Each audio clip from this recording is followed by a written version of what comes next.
kenal maka tak sayang, maka izinkanlah saya membacakan CV narasumber kita yang kedua.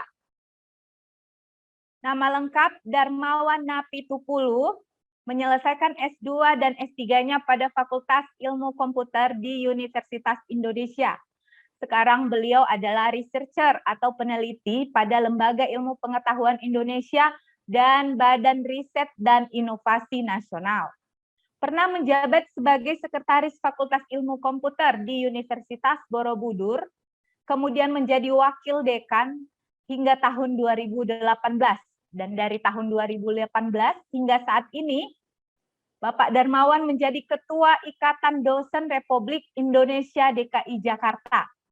Beliau juga seorang reviewer dan editor jurnal yang bereputasi dan merupakan founder konsultan SADA Indonesia dan sudah mendapatkan Certified Trainer dari Badan Nasional Sertifikasi Profesi.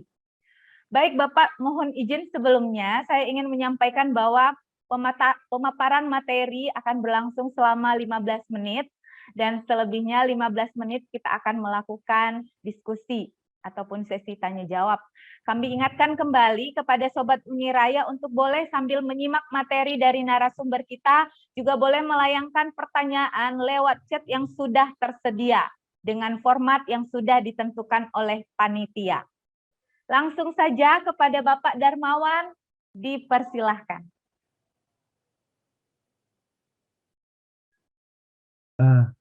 Baik, terima kasih kepada Ibu Moderator atas kesempatan diberikan. Selamat siang, Assalamualaikum warahmatullahi wabarakatuh. Suara saya terdengar? Terdengar, Pak. Salam sejahtera untuk kita semua, Bapak dan Ibu, teman-teman mahasiswa sekalian. Yang terhormat untuk Ibu Pembina Yayasan, dan juga pada Pak Rektor, serta para jajarannya, dan tentu untuk teman-teman mahasiswa yang saya kagumi, dan Bapak Ibu dosen semua yang saya banggakan. Terima kasih, saya mungkin langsung aja izin share.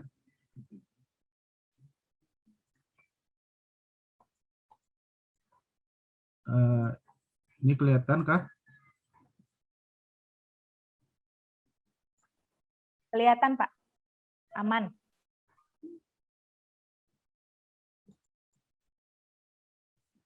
Aman ya? Oke, baik. Saya kebetulan dapat giliran untuk menyampaikan Internet of Things, ya, khususnya untuk bidang pendidikan, ya. Tapi saya akan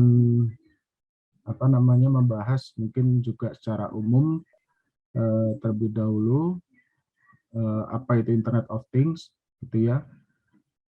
Kemudian arsitekturnya, seperti tadi mungkin yang sudah disampaikan oleh pembicara pertama Prof. Dana Indra.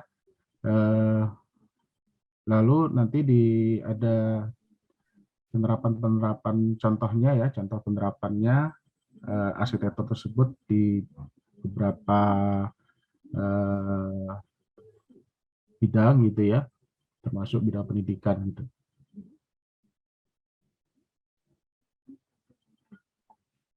Nah,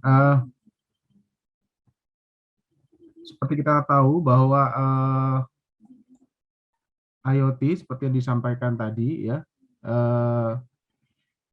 telah menjadi teknologi yang disruptif, ya, Bapak Ibu, teman-teman semua, ya, yang mengubah cara kita dalam mengoperasikan, ya, dalam berkomunikasi, ya, dan tentu tadi memanfaatkan data, ya, dalam hal ini big data, ya, data yang begitu besar, ya, seperti yang disampaikan tadi oleh Prof. Dana, ya, itu yang dimana data itu memang sebelumnya belum tidak digunakan secara optimal, gitu ya, tidak dimanfaatkan dengan baik, gitu ya. Padahal data tersebut tadi bisa kita gunakan untuk berbagai hal, ya, tentunya untuk meningkatkan produktivitas, ya, dan efisiensi dalam kehidupan kita, gitu ya. Tadi Prof. Dana sudah menyampaikan banyak hal, contoh-contoh dalam bidang government ya, pemerintahan ya, kemudian dalam bidang agriculture gitu ya, bagaimana IoT itu bisa mengatasi berbagai permasalahan ya yang ada dan memberikan efisiensi ya dan produktivitas bagi penggunanya gitu ya. Baik, aplikasi IoT ya itu juga berkembang ya sampai saat ini ya.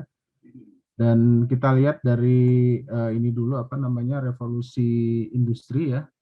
Jadi saya mungkin nggak akan menjelaskan karena tadi sudah disampaikan juga banyak oleh Prof. Dana.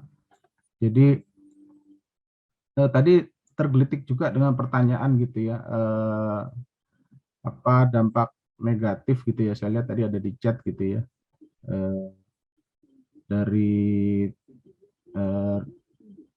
IoT ini gitu ya, terutama ya. Kalau kita tahu ya, selain tadi efisiensi dan produktivitas ya sebagai manfaat atau dampak positif, tentunya ada juga dampak-dampak negatif ya, misalnya terkait dengan aspek tenaga kerja ya, yang paling banyak dirasakan saat ini ya. Mungkin di Indonesia belum terlalu ya, tapi sudah mulai terasa begitu ya. Misalnya saya kemarin ngobrol dengan salah satu industri gitu ya, bahwa untuk perusahaan untuk meminimalisir biaya komunikasi pelanggan ya melalui kontak center itu sudah menggunakan teknologi yang disebut dengan chatbot gitu ya. Nah ini ternyata telah terbukti menghemat kalau tidak salah hingga 30% gitu ya biaya untuk komunikasi dengan pelanggan gitu ya. Otomatis kan pegawai atau karyawan yang menangani kontak center tadinya itu tentunya akan tergantikan oleh mesin ya, yaitu chatbot itu gitu ya. Nah, ini menjadi satu tantangan ya, teman-teman ya, terutama fakultas mahasiswa kita di Fakultas Sains Teknologi gitu ya. Jadi yang disampaikan tadi pekerjaan-pekerjaan yang sifatnya rutin begitu ya, atau repetisi tadi ya, itu akan tentunya bisa digantikan oleh teknologi mesin atau robot ya, sehingga manusia sih diharapkan nanti akan lebih kepada pekerjaan-pekerjaan yang sifatnya lebih kreatif ya teman-teman ya. Makanya muncul pekerjaan-pekerjaan baru ya, seperti yang saat ini 5 tahun terakhir ini yang berkembang itu seperti data scientist ya misalnya. Nah itu sebenarnya tantangan-tantangan sebenarnya yang kita hadapi gitu ya, yang akan kita hadapi dan sudah kita hadapi sebetulnya ya saat ini ya. Nah, enabler daripada industri 4.0 ya, kita tahu tadi sudah dijelaskan banyak oleh Pak Rektor juga ya, bagaimana teknologi itu secara fisik sudah bisa terhubung satu sama lain begitu ya, yaitu disebut dengan menggunakan internet ya. Jadi memang internet ini menjadi enabler dalam industri 4.0, tentunya ini didorong ada pemanfaatan internet itu tadi untuk menghubungkan, untuk mengkoneksikan yang dikenal dengan IoT ya. Lalu ada big data analitik dan juga robotik dan 3D printing. Tadi big data analitik itu mungkin sudah dijelaskan oleh Prof. Dana ya. Perannya luar biasa ya. Perusahaan dunia besar seperti Amazon itu sudah menggunakan big data analitik untuk menganalisis ya pola perilaku konsumennya dalam membeli produk begitu ya. Jadi sudah sangat luas pemanfaatannya big data analitik ini ya. Tentunya ini dikaitkan dengan perkembangan artificial intelligence ya. Oke, Nah, sebelumnya saya mungkin masuk ke pemahaman dulu definisi dasar apa itu IoT. Tadi mungkin sudah disampaikan oleh pembicara dan juga oleh keynote speaker. Jadi menurut IBM ini Internet of Things ya, ini adalah miliaran dari device ya, device atau alat fisik ya, atau kita sebut dengan things-nya itu ya. Miliaran berarti ini sangat banyak sekali ya. Makanya disebut dengan Internet of Everything gitu ya kadang ya. Internet of Everything atau IoE gitu ya. Yang mengkoneksikan yang terkoneksi ya melalui internet ya. Nah, dan memungkinkan bisa adanya interaksi ya atau sharing ya, sharing data satu sama lain ya. Jadi itu definisi yang mungkin yang paling mudah menurut saya bisa dipahami. Jadi alat atau device apapun itu bisa saling terhubung, bisa saling sharing data gitu satu sama lain gitu ya. Yang sebelumnya itu tidak bisa atau tidak mungkin ya. Nah, kalau bisa ibaratkan ini dengan ibarat manusia begitu ya. Manusia itu punya panca indera seperti mulut ya, yang bisa berbicara satu sama lain. Nah, seolah-olah device itu, alat itu dipasangi panca indera begitu ya, seperti mulut, hidung ya, telinga, dia bisa mendengar, bisa berbicara satu sama lain. Panca inderanya itulah dengan IoT itu ya, dengan modul-modul IoT seperti ini, ada microcontroller di dalamnya, ada sensor ya, ada aktuator dan sebagainya. Jadi ibaratnya itu seperti itu ya, kira-kira ya, bayangan daripada IoT itu. Ini dari Australia ya, pemerintah Australia juga ini sangat bagus ya menurut saya definisinya ya. Jadi internet itu, IoT itu mengacu pada objek, people, sistem, dan informasi yang saling bersama-sama, yang saling terhubung gitu ya, untuk memberikan atau menyediakan informasi dan melakukan reaksi gitu ya, atau suatu tindakan begitu ya. Nah, di Internet of Things ini juga tadi yang disampaikan ya, terkoneksi dengan internet, jadi bisa saling ya, saling mengumpulkan mengkolek data ya, dan juga saling sharing data antara perangkat satu dengan yang lain ya. Dan yang paling penting di sini definisinya tanpa ini yang terakhir ya, tanpa campur tangan manusia gitu ya. Jadi secara otomatis gitu ya. Atau mungkin ada campur tangan ya, tapi sangat terbatas gitu ya. Jadi mungkin manusia memonitor atau memantau saja sifatnya gitu. Jadi ini yang menurut saya definisinya yang mudah dipahami. Lalu ada juga definisi dari IEEE ya, yaitu IoT itu tidak hanya perangkat-perangkat yang perangkat-perangkat yang besar begitu ya, yang kompleks, tetapi juga yang small, yang localized ya. Jadi misalnya di remote area atau tempat-tempat terpencil ya, itu bisa dijangkau ya oleh misalnya oleh satelit ya dan sebagainya ya, sehingga bisa terhubung juga gitu ya. Jadi tadi yang disampaikan memang untuk tempat-tempat yang terpencil ini memang perlu infrastruktur yang baik ya, seperti koneksi internetnya ya, dan ini juga menjelaskan kenapa IoT ini berkembang sekarang di Indonesia, karena memang koneksi internet kita yang memang sudah lebih baik ya saat ini dibanding tahun-tahun sebelumnya gitu ya.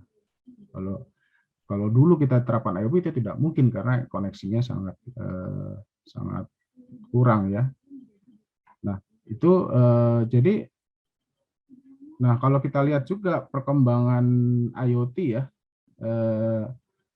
tahun lalu ya, ini proyek-proyek IoT yang ada di dunia gitu ya, mulai dari ini tahun 2021 awal Januari, ya ini menunjukkan bahwa IoT ini sangat berperan luar biasa ya, sangat berperan penting. Misalnya untuk pabrik atau produsen otomotif ya, seperti Ford, ya, Honda, ya, dan sebagainya. Ini ternyata sampai harus mengurangi produksinya, gitu ya. Karena apa? Karena chipset dari IoT ini mengalami penurunan produksi. Ya. Atau kok artinya mereka kekurangan chipset IoT. Ya. Kenapa? Karena masa pandemi ya ini ya. Di masa pandemi pabrik banyak yang tutup gitu ya di China ya, dan sebagainya, sehingga ini berdampak pada produsen otomotif ya.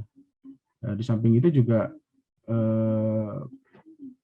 manusia, orang-orang sudah bekerja dari rumah ya pada waktu itu, sampai saat ini mungkin ya WFH, sehingga kebutuhan akan chipset ini IoT ini sangat tinggi gitu ya. Jadi demand-nya tinggi tapi supply-nya kurang ya, sehingga terjadi krisis ya pada tahun lalu ya.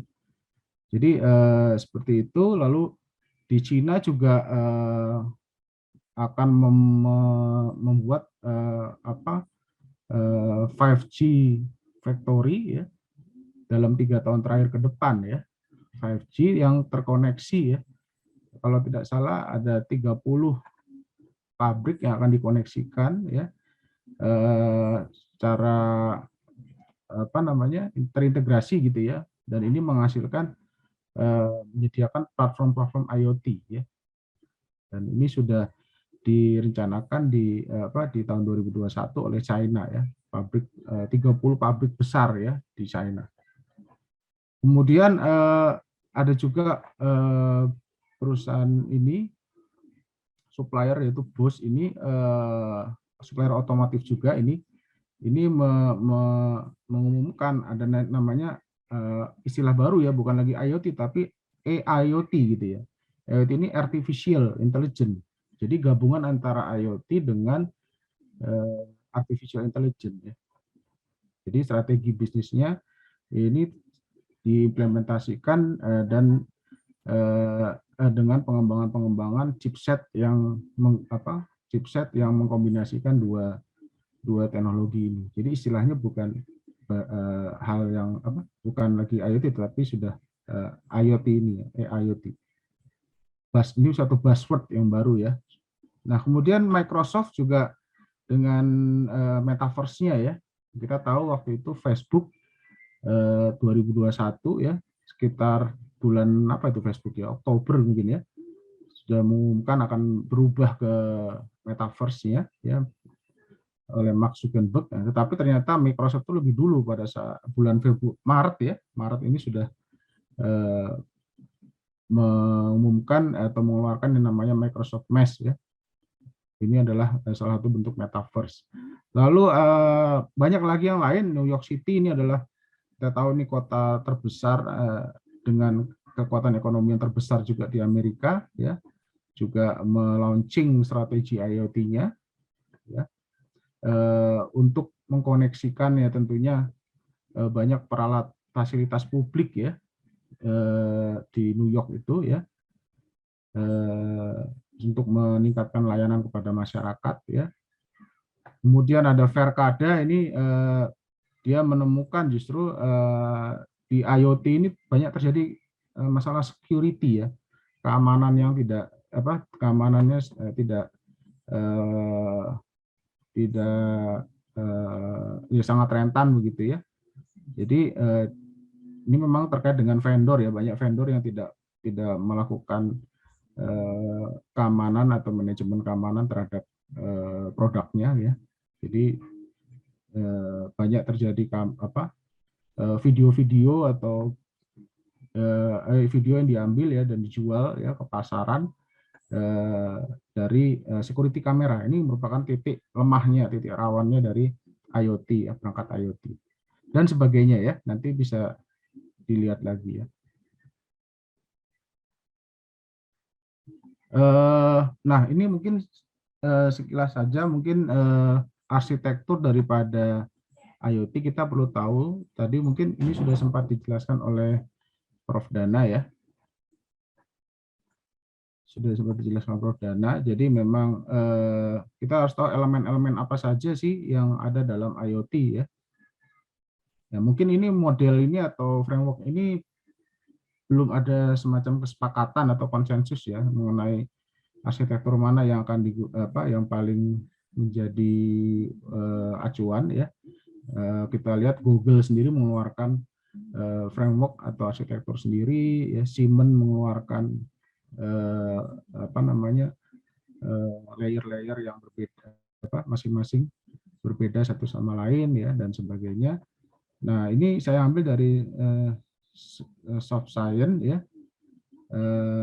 arsitektur yang mungkin ini mudah untuk kita pahami gitu ya teman-teman. Nanti tadi yang disampaikan Prof. Dana ya, jadi kita bisa membagi ini menjadi 3 bagian ya, memang ya 3 bagian besar. Pertama device-nya atau things-nya itu ya, things-nya device ya. Nanti ada sensor, aktuator dan smart device-nya. Lalu ada cloud-nya, cloud-nya ada ya di situ ada cloud gateway ya. Ya, ini untuk ini ada menunjukkan jaringan internet yang akan kita gunakan ya.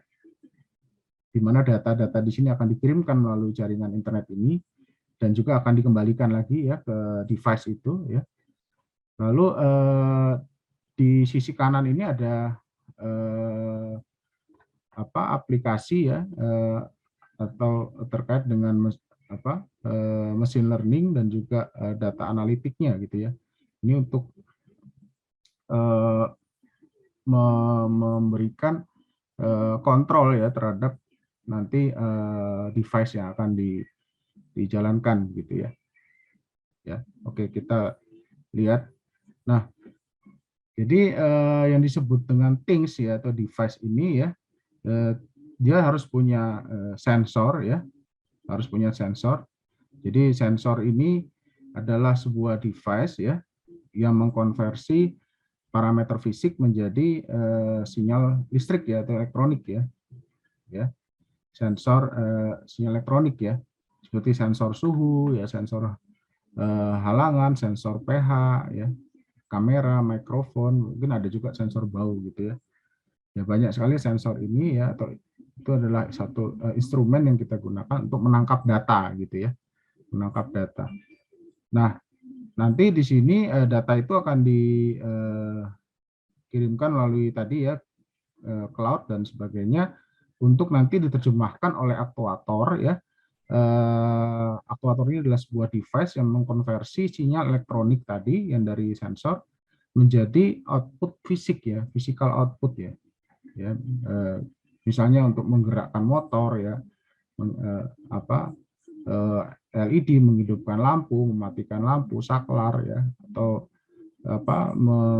menjalankan sistem pengairan ya dan sebagainya gitu ya. Ini dua ini menjadi komponen elemen daripada sebuah device ya, things ya.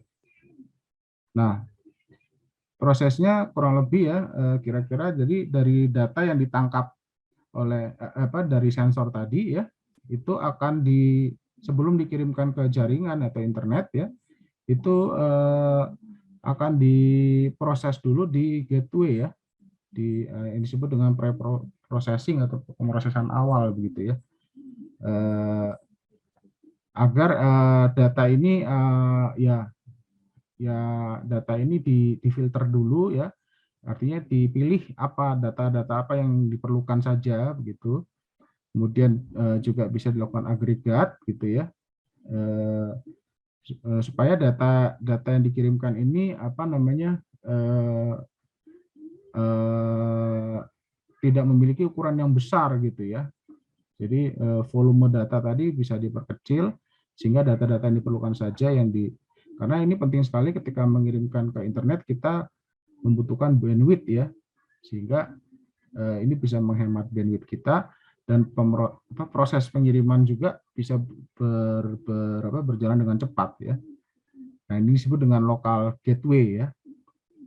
Nah, lalu nanti di sini setelah balik ke aktuator, nanti juga di sini local gateway juga diperlukan untuk menerjemahkan perintah dari controller ya untuk dilakukan oleh aktuator tadi untuk menggerakkan device-nya tadi ya. Nah, nanti ada juga cloud gateway ya. Tadi mungkin sudah disampaikan Prof. Dana juga ya. Cloud gateway di sini ini lebih ditujukan untuk kompresi data ya. Lapisan keamanan serta pemindahan data secara cepat dan rendah daya ya, dengan pemilihan teknologi transmisi serta protokol yang tepat ya. Contoh teknologi transmisi adalah Wi-Fi, narrowband, jaringan GSM ya. Protokolnya adalah MQTT, CoAP dan lain sebagainya. Nah, tadi setelah dari gateway ini akan data raw-nya itu akan ditampung oleh yang disebut dengan data lake gitu ya.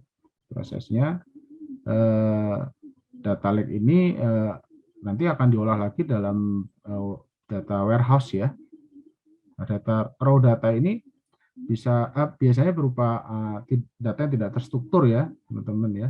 Seperti image gitu ya, atau raw text dan sebagainya. Nanti big data warehouse ini akan mengubah data yang tidak terstruktur tadi menjadi yang lebih terstruktur ya, untuk nanti dianalisis ya oleh tahap berikutnya ya, yang disebut dengan data analytics ya. Nah, data analytics ini tujuannya nanti mencari insight ya di dalam data tersebut ya, biasanya dengan metode-metode statistika ya, visualisasi data ya, untuk melihat tren misalnya atau pola ya, serta korelasi antar data. Nah, jadi kita ingin menjawab pertanyaan-pertanyaan seperti ini misalnya ya, apa yang terjadi ya, siapa, kapan, bagaimana, berapa banyak ya. Ini pertanyaan-pertanyaan yang kita bisa jawab secara data analitik ya. Nah, tidak hanya data analitik ya, kita juga bisa memanfaatkan kemajuan dari artificial intelligence ya, teman-teman, atau kecerdasan buatan ya, untuk mengotomasi ya beberapa hal dalam IoT ya. Jadi ini contohnya mesin mobil tanpa supir atau self driving car ya. Self driving car ini kan tentunya memiliki berbagai macam sensor ya, mulai dari sensor kamera ya, radar ya, GPS ya, sensor kecepatan roda dan lain sebagainya ya. Nah, yang kemudian data dari sensor itu akan dikirim ke chip IoT ya, lokal dari mobil ini, dan diproses dengan mesin oleh model pembelajaran mesin gitu ya, untuk menggerakkan mobil ini secara otomatis begitu ya. Nah, ini tidak mungkin dilakukan dengan data analitik biasa ya, tentunya karena ini kan polanya sangat beragam gitu ya, sehingga ini diperlukan biasanya kita memerlukan data training ya, dan juga menggunakan berbagai algoritma seperti neural network ya, dan lain sebagainya ya. Nah, seperti itu ya teman-teman. Jadi kita bisa menggunakan ini yang membuat model pembelajaran mesin dengan algoritma AI ya, berdasarkan data yang diberikan ya. Kita bisa mempelajari misalnya nanti saya berikan contoh ya, misalnya kayak agriculture, kita bisa melihat mempelajari behavior dari penggunanya atau petaninya begitu ya, dalam memberikan pupuk seperti apa gitu. Kita bisa mencari bagaimana pemberian pupuk yang efektif atau tepat gitu ya untuk agriculture. Nah, itu kita dengan menggunakan machine learning atau deep learning gitu ya. Nanti selanjutnya control application ini akan mengirimkan sinyal ya secara otomatis ke aktuator berdasarkan data atau model yang telah dihasilkan tadi. Jadi ini sudah dari sini nanti berdasarkan model yang sudah dikembangkan akan kirim ke control application ya di sini, dan control application akan mengirim balik ke melalui jaringan internet gateway lalu sampai ke device-nya ya, untuk menggerakkan tadi misalnya lampu, mematikan lampu, menghidupkan lampu, membuka pintu dan sebagainya. Tetapi di sini juga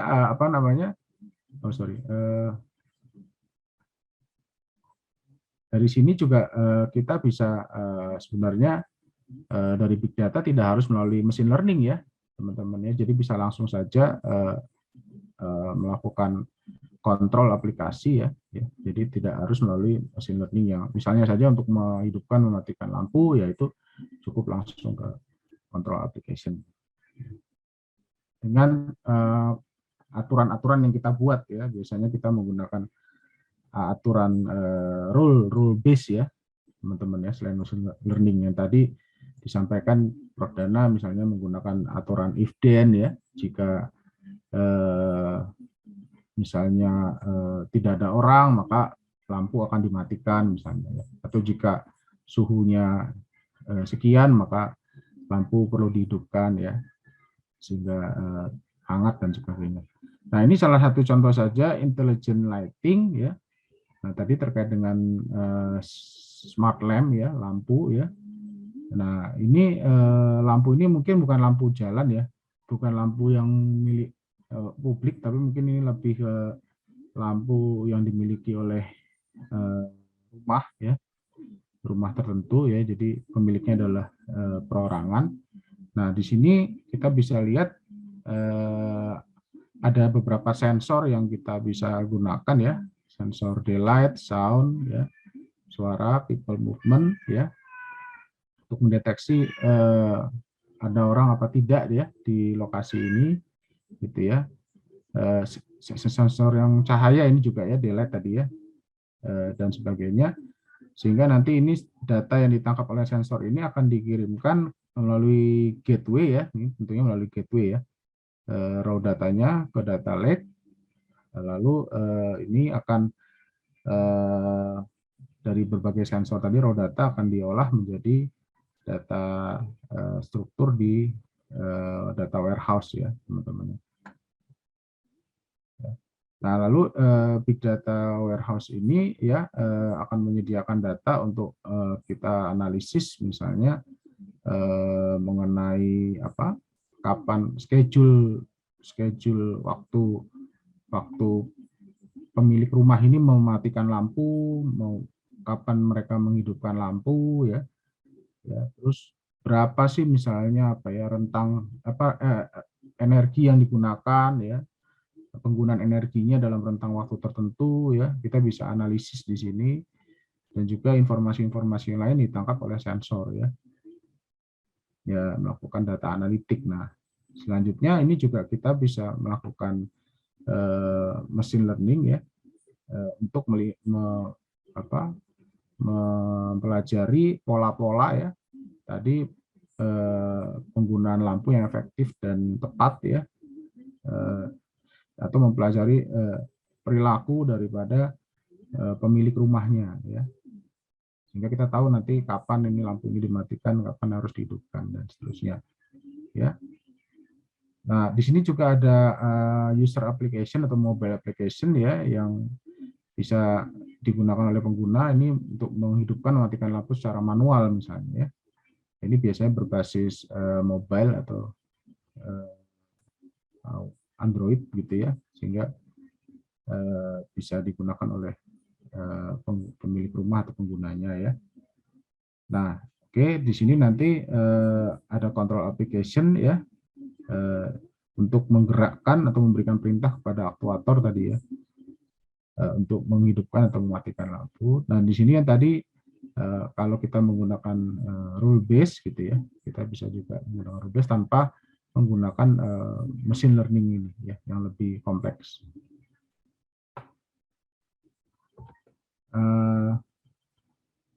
Lalu penerapan IoT dalam bidang pendidikan ya, ada banyak sekali ya. Contohnya misalnya untuk Smart School Office ya, kita tahu misalnya banyak hal-hal yang bisa diefisienkan ya bagi dosen ya, karyawan ya, ada tenaga pendidik dan pendidikan ya dalam pekerjaannya, sehingga dosen ini bisa lebih fokus ya khususnya untuk mengajar gitu ya. Misalnya saja dalam hal apa ya, absensi misalnya ya, absensi kita bisa tidak lagi secara manual yang membutuhkan waktu ya, tapi kita bisa menggunakan teknologi IoT ini ya, misalnya dengan menggunakan RFID ya, dengan kartu atau dengan apa namanya, wristband ya, gelang tangan itu ya, yang dipasang dengan sensor sehingga bisa mengetahui bahwa karyawan atau dosen itu absen atau masuk dan keluar daripada meninggalkan kantor ya atau kampus ya.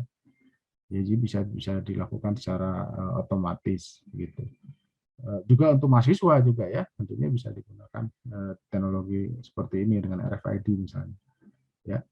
Lalu untuk smart school transportation misalnya ya, juga dengan teknologi GPS ya, kita juga tentunya mahasiswa, dosen, karyawan itu bisa memantau ya kapan bis ini akan sampai, kapan bis ini akan berangkat dan sebagainya, sehingga tidak perlu menunggu lama untuk menunggu bis tersebut untuk datang atau kita gunakan ya. Jadi teknologi GPS ini kan juga sudah sangat berkembang ya, sudah banyak digunakan. Tentunya kalau dengan adanya kita tahu ya ojek online dan seterusnya ya. Saya nggak tahu apa di Nias ini ada ojek online nggak ya. Jadi itu kan juga sudah sangat masif ya memanfaatkan teknologi GPS gitu ya. Lalu Smart School Building Management ini juga ini sama analoginya mungkin dengan smart home gitu ya.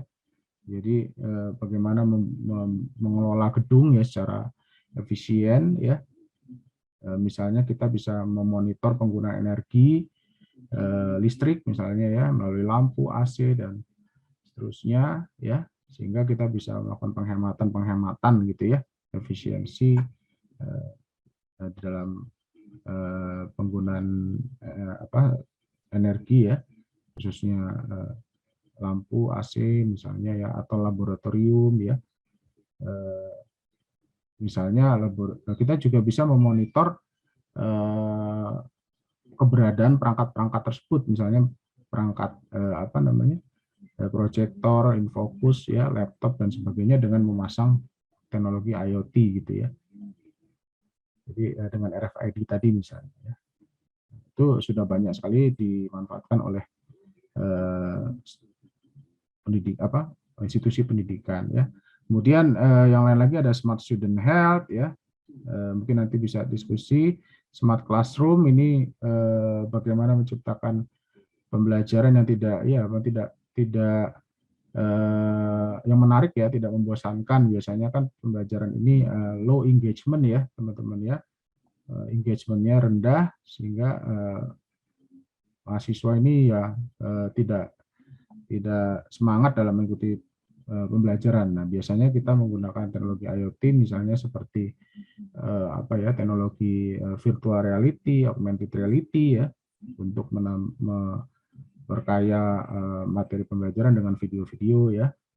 Misalnya untuk pembelajaran matematika misalnya ya, dengan video bangun ruang dan sebagainya ya, yang memberikan pemahaman ya, karena ini disajikan secara 3 dimensi ya misalnya.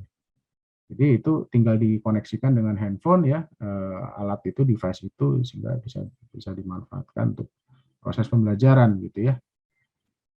Kemudian ada STEAM Lab, lalu ada Student Activity Tracking ya, ini misalnya untuk tadi itu ya, dengan teknologi RFID tadi atau dengan GPS kita bisa men-tracking keberadaan daripada siswa. Ini kan juga penting bagi orang tua ya untuk melihat di mana nih ya anaknya saat ini, apakah berada di sekolah atau tidak gitu ya.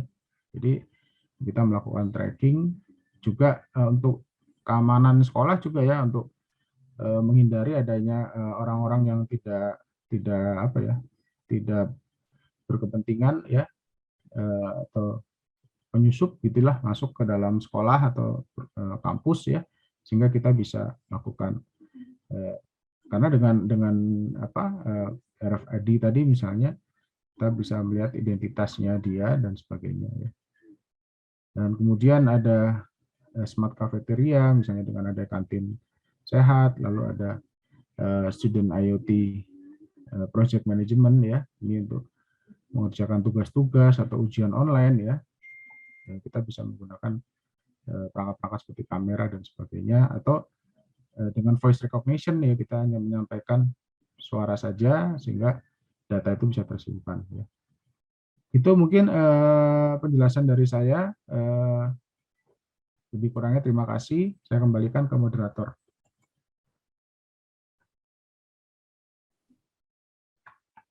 Baik, terima kasih Pak atas materi yang sudah disampaikan. Sobat Uniraya, kita sudah mendengarkan pemaparan materi. Lebih dalam lagi tadi sudah dibahas oleh Pak Darmawan tentang sistem arsitektur, sistem kerja dari IoT tersebut, dan tentunya manfaatnya dalam bidang pendidikan.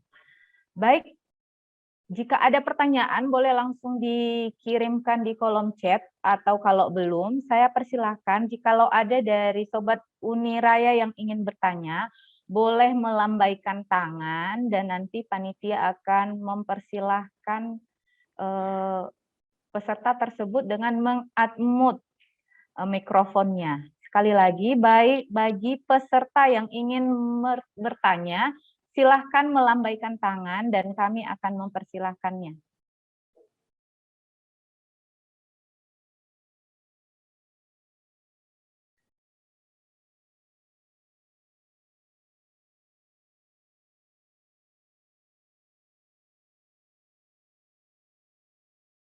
Baik, sambil menanti pertanyaan dari para Sobat Uniraya dimanapun berada, Pak Darmawan, saya Itu ingin bertanya, boleh ada yang ya? mengangkat tangan, Bu.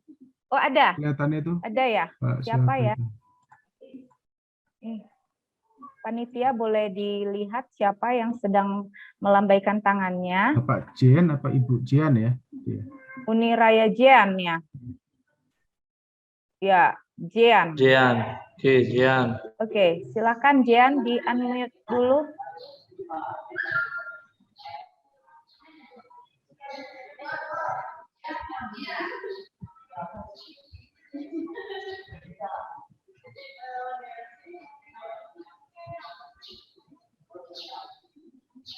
Oke, sepertinya ada kesalahan, mungkin tadi itu kepencet atau seperti apa, kita tidak tahu. Sambil Jian menunggu respon dari kita, apakah masih ada yang lain yang ingin bertanya? Pak Persi mungkin ingin bertanya? Sejauh ini yang lain mungkin Bu, pas sejauh ini pas.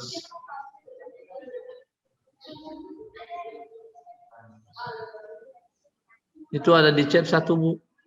Ada belum di chat ya? Belum. Oke, sambil menunggu. Jadi Pak Darmawan, saya mau bertanya ataupun sedikit ngobrol-ngobrol ya Pak ya. Ini kan Internet of Things sangat-sangat bermanfaat dalam dunia pendidikan saat ini. Saya ingin bertanya bagaimana pendapat Bapak terkait dengan begitu banyak sekolah-sekolah di luar sana yang masih jauh dari akses internet. Bagaimana cara kita supaya, ataupun adakah inovasi terbaru, ada nggak cara terbaru, bagaimana supaya sekolah-sekolah yang jauh dari akses internet tersebut tetap eksis dalam dunia pendidikan, tidak kalah saing dengan sekolah-sekolah yang sudah bagus akses internetnya. Itu saja. Silakan Pak. Ya, terima kasih Bu moderator pertanyaannya. Memang ini pengembangan IoT itu memang tidak serta-merta itu langsung tadi ya, yang kita lihat itu contoh-contohnya itu sangat kompleks ya, Bapak Ibu ya. Seperti tadi ada smart school ya, dengan ada smart lighting dan sebagainya, itu tentu memerlukan fasilitas-fasilitas dan perangkat yang tidak murah ya biayanya dan juga tidak sedikit Ya. ya. Jadi memang ini bisa dikatakan prosesnya bertahap ya Bapak Ibu ya. Jadi tadi kita pertama harus punya peralatannya dulu, harus ada sensor tadi ya, aktuator, ada microcontroller ya. Itu harus ada dulu. Memang kalau memang itu tidak ada ya kita mungkin mulai dari ya kita belajar dulu bagaimana si IoT itu ya, dan juga mempersiapkan ke arah sana gitu ya, penyediaan perangkat itu ya. Jadi itu memang prosesnya seperti itu. Jadi tidak langsung serta-merta untuk apalagi kampus-kampus ya, atau sekolah-sekolah yang minim peralatannya ya. Jadi dan juga koneksinya juga kita nggak akan bicara mengenai smart government, nggak akan bicara IoT kalau tidak ada koneksi, Bapak Ibu, itu ya nggak ada artinya gitu ya. Makanya tadi saya bilang IoT itu kenapa baru berkembang saat ini ya, karena ya teknologi koneksi internet itu memang saat ini sudah lebih baik dan mulai lebih terjangkau lah ya, dari segi harga maupun dari kapasitas gitu ya. Jadi memang itu harus dipersiapkan sih ya, Bapak Ibu ya, untuk kampus punya roadmap yang jelas bagaimana pengembangan kalau misalnya fakultas ini ingin melakukan riset gitu ya. Tadi yang disampaikan Prof. Dana, mau riset mungkin di sensornya dulu gitu ya, atau di device-nya dulu, itu nggak masalah gitu. Memang kalau belum bisa meng-create suatu sistem yang tadi sudah mampu melakukan fungsi-fungsi tertentu gitu ya, itu kita harus ya jangan langsung melihat atau melakukan hal yang sulit dulu gitu ya, maksudnya ya. Jadi teman-teman bisa mulai dari hal yang sederhana, riset-riset dulu, yang hal yang mungkin riset di microcontroller ya, Arduino dan sebagainya, itu kan sebenarnya nggak, mungkin tidak terlalu mahal gitu ya biayanya ya, atau Raspberry tadi misalnya ya, seperti itu. Nah, bagaimana supaya eksis gitu ya Bu ya, supaya eksis dikala kondisi tadi itu tidak ada gitu ya, atau sangat minim ya. Tentunya sih tadi selain riset-riset dasar tadi ya, itu bisa dilakukan ya, juga bisa melakukan riset-riset kolaborasi mungkin ya, kolaboratif ya, dengan berbagai institusi ya yang sudah lebih maju ya, kampusnya seperti tadi UI mungkin ya, Prof. Dana, dan juga kampus-kampus lain ya, sehingga mereka punya sumber daya yang bisa di-share atau dibagi pakai oleh teman-teman, sehingga ada transfer knowledge yang bisa dilakukan gitu ya. Jadi ini proses ya Bapak Ibu ya, untuk mengembangkan ini IoT itu tidak sekali jalan tetapi bertahap ya. Mungkin ada beberapa proses tahapannya tadi, selain tadi kita melakukan identifikasi ya, atau riset-riset dasar, juga kita bisa melakukan kerjasama ya dengan institusi lain. Itu Bu, kira-kira Bu jawabannya saya. Oh, baik, terima kasih Pak.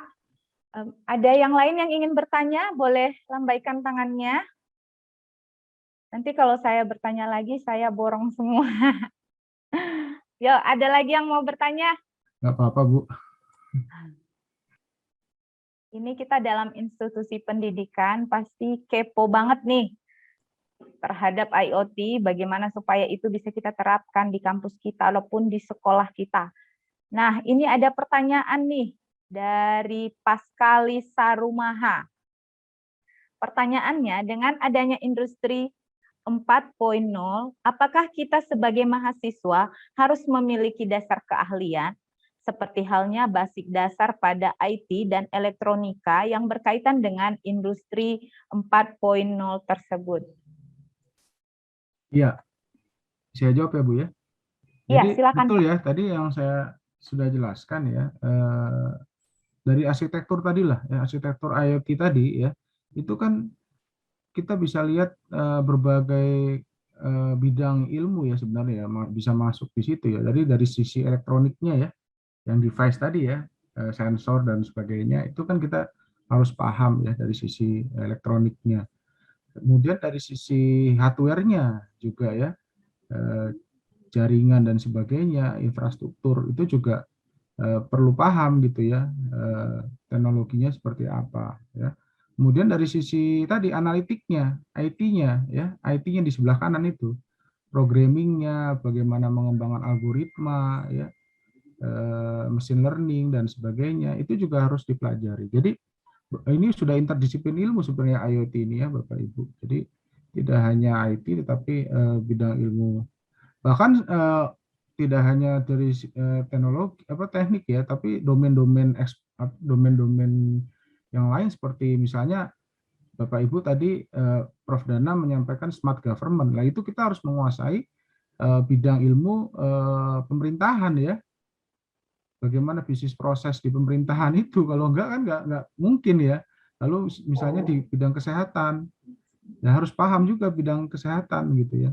Jadi memang ini luas sekali ya IoT ini, karena mengintegrasikan, namanya integrated ya, integrated di industri 4.0 ini kan integrasi intinya ya. Jadi mengintegrasikan banyak ini apa namanya banyak keilmuan ya di dalamnya, sehingga mahasiswa juga harus memiliki dasar-dasar keahlian tersebut ya. Misalnya mau jadi data scientist tadi ya, jadi mahasiswa harus bisa tuh menganalisis data atau big data tadi gitu ya, untuk melakukan misalnya tadi Amazon melakukan klasifikasi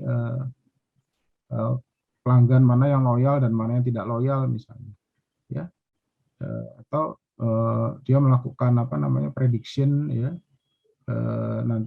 nanti pelanggan setelah membeli produk ini lalu dia membeli produk yang lain dan sebagainya. Jadi harus melakukan menguasai secara dasar ya keahlian-keahlian tersebut. Begitu Bu kira-kira. Ya, jadi secara tidak langsung IoT ini memaksa kita, mengharuskan kita belajar banyak hal ya Pak, demikian ya, seperti itu ya maksudnya ya. Karena di era digital saat ini, kita jangan mau kalah dengan mesin. Jangan sampai kita nggak paham kinerja mesinnya, seperti itu ya. Jadi pas sekali pertanyaanmu, bagus sekali, dan semoga yang sudah disampaikan oleh Pak Darmawan bisa diserap dengan baik. Dan untuk sesi tanya jawab ini saya tutup, berhubung karena durasinya sudah cukup 15 menit. Dan sebelum kita mengakhirinya, saya izinkan kepada Bapak Darmawan untuk memberikan closing statement pada sesi ini. Dipersilahkan Pak. Ya, terima kasih. Jadi teknologi IoT ini masih sangat terbuka ya teman-teman ya untuk dikembangkan ya, apalagi di Indonesia ya, sangat-sangat terbuka ya, di ranah pendidikan juga ya, di semua bahkan di semua bidang ya Bapak Ibu ya, karena pemainnya itu masih sangat sedikit sebetulnya ya pemainnya ya. Kita masih banyak mengandalkan produk impor ya biasanya ya, produk-produk dari luar ya. Jadi kenapa nggak teman-teman yang menciptakan ya, yang mengembangkan produk-produk IoT itu gitu ya. Nah, mulai dari kampus Universitas Nias Raya ini begitu ya. Jadi produk-produk itu tentunya akan lebih murah ya, bisa bersaing ya dibandingkan kita hanya mengandalkan produk-produk dari negara asing gitu. Memang yang menguasai seperti China ya, itu ya, kalau China ini sudah kita tahu lah ya menguasai pasar dunia, sehingga kalau China ini seperti tadi ya, kita sangat bergantung pada China ya, tentunya akan sangat merugikan bangsa kita sendiri ya, padahal kita punya sumber daya yang juga cukup besar ya untuk mengembangkan IoT ini. Jadi ini sangat terbuka sekali lagi ya teknologi ini. Saya pernah kemarin juga bicara ke industri tadi, misalnya ke industri chatbot misalnya tadi itu ya, itu masih kalau nggak salah masih 20 sekian perusahaan, 100 sekian perusahaan yang memanfaatkan teknologi chatbot ya. Jadi itu juga perusahaan-perusahaan besar gitu ya. Bagaimana dengan UKM? Ya itu masih jauh ya dari penerapannya gitu ya. Apalagi dengan institusi. Apakah chatbot ini bisa digunakan? Ya, mungkin chatbot bisa, tapi untuk menjawab pertanyaan-pertanyaan yang mungkin mahasiswa yang tanyakan, yang pertanyaan-pertanyaan yang repetisi ya. Tapi kalau untuk pengajaran ya mungkin sulit karena tergantung pada dosen ya. Masih tergantung sekali pada dosen karena ada materi-materi yang tidak bisa dijelaskan oleh mesin. Nah, disitulah peran kita ya, bahwa kita itu betul sekali lagi secara tidak langsung kita bersaing dengan mesin ya teman-teman ya, dengan robot. Makanya kita harus punya keahlian yang lebih daripada sekedar mesin atau robot. Begitu Bu, terima kasih.